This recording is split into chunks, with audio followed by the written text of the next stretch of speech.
Welcome back. Today we're going to do a freestyle wet fly, kinda. I just want to, I was going through a fly box and I was looking at these things and I pulled out this little wet fly. It's actually a lake fly that I do for the Calabaitis.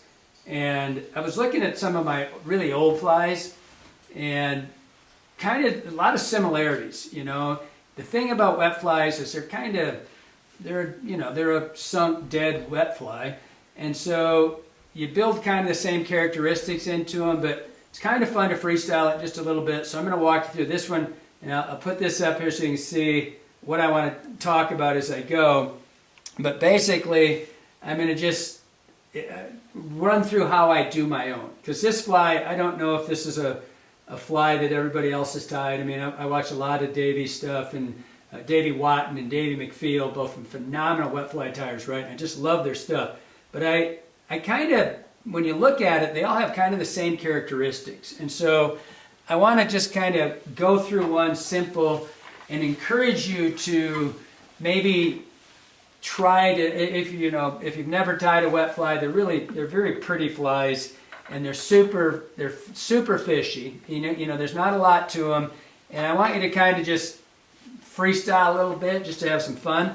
So I'm going to go through some basics here. What I've got some 15-30 heavyweight hooks, and whatever.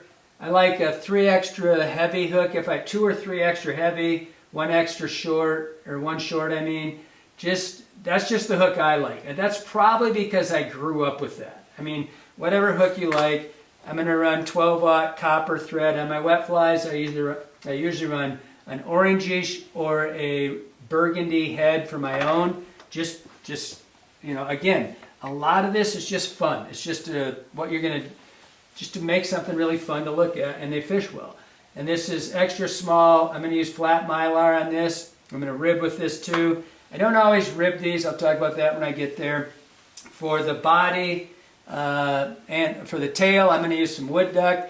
I frequently tied these things with partridge. I did a lot of different stuff. I'm going to go over some of that wing style and different things. For my thorax, I'm going to use rabbit. Super simple stuff, whatever. But I'm kind of encouraging you to look at the basics and say, well, that's kind of cool looking, but I like this better. And just adapt a fly for yourself, right? And just see what happens. For the hackle, I'm going to use some Hebert Minor hen. And I think that's wing case, or wing, I think I'm going to use partridge. And go through that when we get to it. So, get some glasses on here.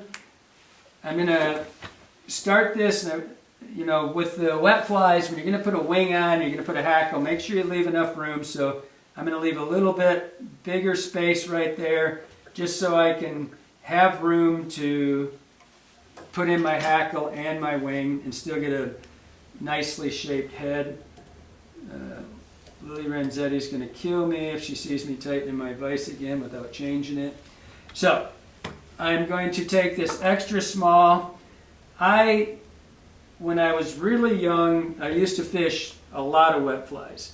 And everybody did back in the day. And so, you kind of adapted ideas for them, right? And it's supposed to be a drowned adult mayfly or caddis or whatever fly you're working on. And you frequently saw what's called a tag. It was 2 or 3 turns. I ended up putting extra turns on there because I really wasn't ever sure what the tag was for.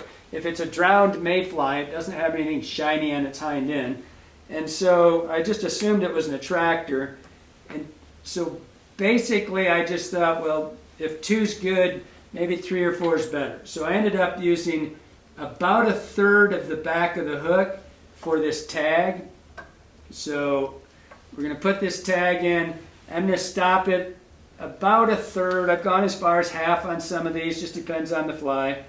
I'm going to tie in this, and again, it's really small mylar. I tied it in with this. The mylar is silver on one side, gold on the other, so you tie the silver side at you, so when you turn it in and you start wrapping it, you're in the gold. And just like always with these, make sure that you're pulling nice and tight, especially on these first couple turns, and just a nice tight body so your teeth don't get into it. And again, I'm going to go about, not quite half, maybe a third of the way up this hook. And again, this is just how I do mine, and it's kind of a fun thing. I just really enjoy tying these in. I cut that off. I wasn't going to put a rib. I'm going to tie this back on. I'm going to rib with this. I said I would. Phones are ringing. Who's calling? Hey, you just cut your rib off. So I'm going to tie this back in because I decided I am going to rib it. On a lot of my own flies that like I tie for lake, when I do a bunch of them, fish a lot of lakes, I fish a lot of calabatus, right? I don't really think it's important to have that rib in the thorax. The back part's kind of shiny, but you're going to see when we get all this hackle in here, I'm going to rib the thorax just because it looks kind of cool. I put it in this one here. If you look, I've got, usually I do 3 turns. 1, 2, 3 turns inside here. If you don't want to do it, like, especially on my calabatus, we get a tan variation and we get a gray variation. A lot of times I just like that bulbous body because the thing's dead and I don't want a lot of shine to it. So, get that in there. Now I'm going to take, I got both here. I'll just take this, I got a piece of mallard. And I put this tail in different than traditional. I'm going to make it about the length of the hook, but I'm going to tie it in at the 1/3 point. I want them to stick back a little bit. This is just me, right? Like I said, we're freestyling. So I'm going to have 3 or 4 turns of a lemon wood duck right here. And just, I like it to go a little bit past, kind of like it's a tail, I don't know. And again, I do this with a lot of different flies. It can be any color, doesn't really matter. And a lot of the old school wets for sure looked like nothing in nature. So they were just attractors. Look up Parmesan bell. You'll see it doesn't look like a whole lot of insects. Should have cut that off a little closer. She'll cover up in a second. So now I'm going to take, I did a video on this the other day, clean up your spot. It's on this dubbing rake. I absolutely love this thing. It's become one of my favorite tools. I'm like a kid with a new bike. And then I just go in here on this rabbit face, and I'm just going to, you see how fast that was? I'll show the back camera, that's a close-up. I did 4, maybe 5 turns of that, and I've got the perfect amount of dubbing of under fur and guard hair. It's that fast. I'm only going to do 3 turns right here, so I don't need much. But you'll see when I spin this in the loop, a little bit tapered. When I put this in the loop, and you saw how fast that was to do it. This is just, I just love this tool. So I'm going to get a nice, fuzzy little body here. I want this first one. I always like to put my hand right here and I give this a really tight pull for that first turn, and then start building this bulbous thorax. Just kind of keep it back, keep your hair going back so you're not working over top of a big gob up here. Just wet your fingers and stroke that back a little bit. Leave plenty of room, and frankly, you could just stop right here. You could put your hackle on. The rest of it, I think, is a little bit just for fun, just for dress. But I have fished a lot of these where I do this with basically 2 turns of hackle over top of it, and that's all there is to this fly. And I used to do that for the Hendricksons in Michigan, and it's a really, really fishy looking thing when you see it wet. So I'm going to just give this 3 turns, nice and tight. Just go right through that furry stuff. Make sure it's cleaned up there. And again, if you don't want to do that, like I said, I do it on half of mine. I do with it, half without. Just get that. There you go. So leaving yourself space. Look for this. Make sure you're still picked out. If you trap too much of that and you want, just go in and hit it with your anything Velcro-y. Just pick it out a little bit. That one's fine because I put it in a loop. It's nice, and you want it swimmy, right? You want it to build some bulk. I'm going to take a furnace. This is just a wet fly neck. I'm going to take a furnace hackle. I want it, and I'll show you when I pull this out of here. I kind of like a little bit tighter black line through these, so it's not all black. I just want to find one that's not quite, these are pretty much all black all the way through. There's one. Furnace just simply means that the rachis, the stem, is black and the outsides are brown. That one's pretty much, that's pretty heavy on the black. I wish it was a little bit less, but it'll be fine. So I'm going to tie this in. You can tie these in tip first. You can tie them in stem, the butts up into. I tend to tie it like I would a traditional hackle. It's a soft hackle anyway. I'm still going to fold it back, but I'm going to tie it in traditional as you would a dry fly hackle. And this, I'm going to wrap it and fold it just like you would a normal wet fly hackle, but I don't really see that much difference doing it one way or the other. So I'm going to pick this stem up and I'm going to just fold these back just a little bit. Just don't reef on this. Just start pulling your hackle back. And if you want it lighter, you can always strip one side, the way side for me. You always strip the way side if you want less hackle show. I want it a little bit bulky. And so I'm going to wrap one turn. Whoa. I'm going to wrap one turn and pull my hackle out. Button up the sleeve.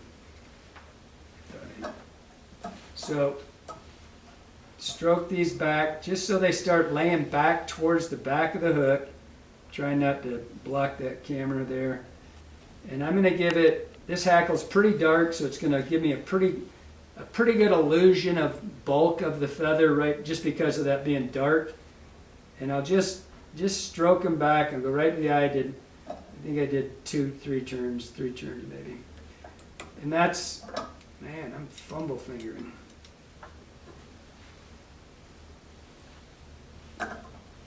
When things go wrong, things go wrong. Let's do that all over again. Cut. We don't cut in this place. Drop that thing twice. So there's 2, that's 2 full turns right there.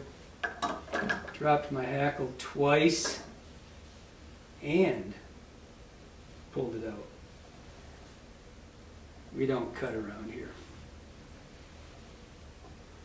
So we're going to stroke this back. Now, the fly, this is where I said if you wanted to stop right here and not put a wing in it, I don't think it really matters. It just kind of looks cool with the wing. So I'm just going to stroke that back so it lays nice back against the body. Just move it around, you see. And now, this is where I was talking about wings. When I was a kid, we kind of, when I first started tying these things, we scrounged up anything we could find. We used a lot of mallard wing, we use a primary wing, and you get this beautiful set of wings that are gray, very buggy looking, The problem with those, you set them, they look great, you catch a fish and they just kind of fray out and they go all over the place. And so, you start kind of substituting things. And I didn't necessarily always like to see that gray body, and so I started subbing all kinds of materials. And I would take that one I showed you right here. I took this is a Hungarian partridge primary feather, very, very, very small, hard to work with, but it's got this nice little segmented body or wing shape or color.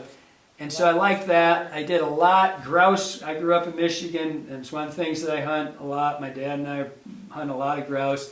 I like this color. I like these earth tone browns, right?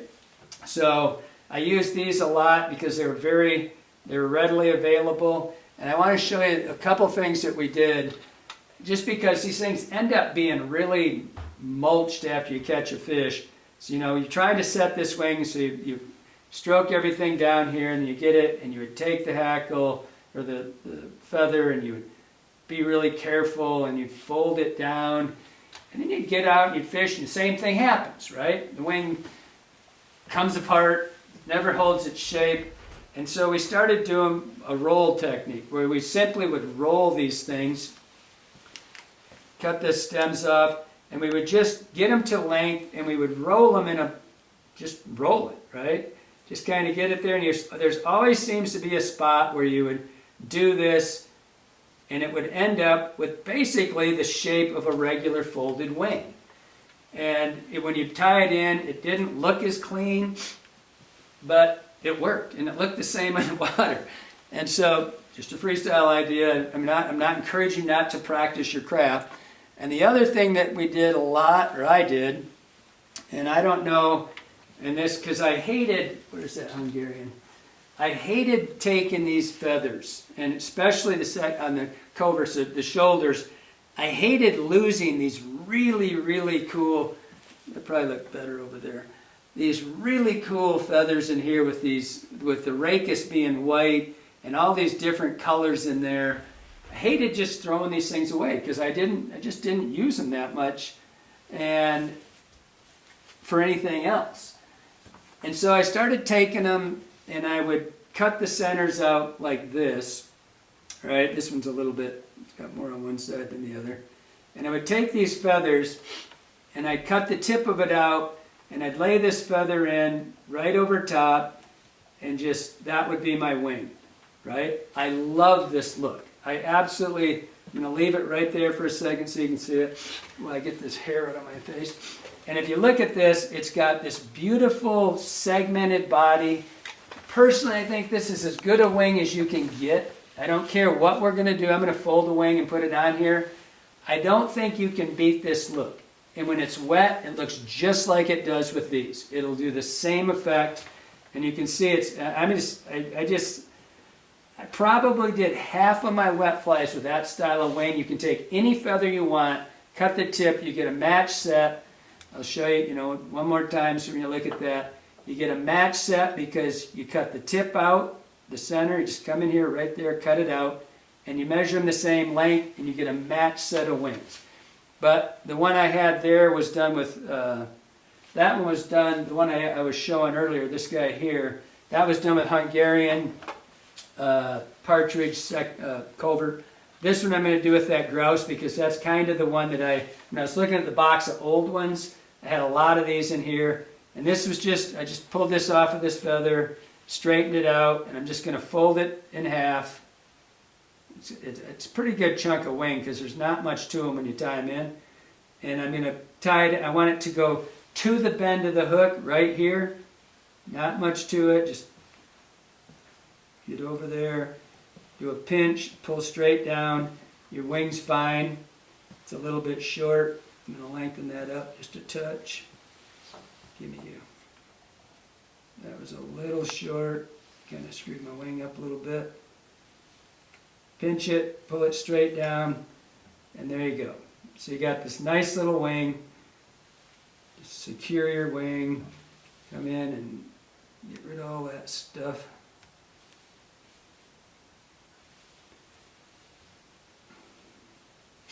Just clean it up, come down here. And this is where I like this orange thread because I get this, I don't know, just a different color. It looks nice. When you lacquer it, there's not much left of the color anyway. So I use the burgundy and I use this copper orange colored thread. And that's all there is to it. When you see that, when that lays back, right, it's going to lay down. This stuff's all going to fold in together. And it's a cute little style of wing. But I would really encourage you to try whatever I did with that tip. Try that tip wing set. It really, I don't know, it's a sexy looking little wing. It's got all the verniculation in it, all the little colors in it. Matches up nice. But I would encourage you just to freestyle one of these things, just to try anything. Wet fly fishing is kind of a dying thing, and especially in the West. In the East, I think there's still a lot of people that do it.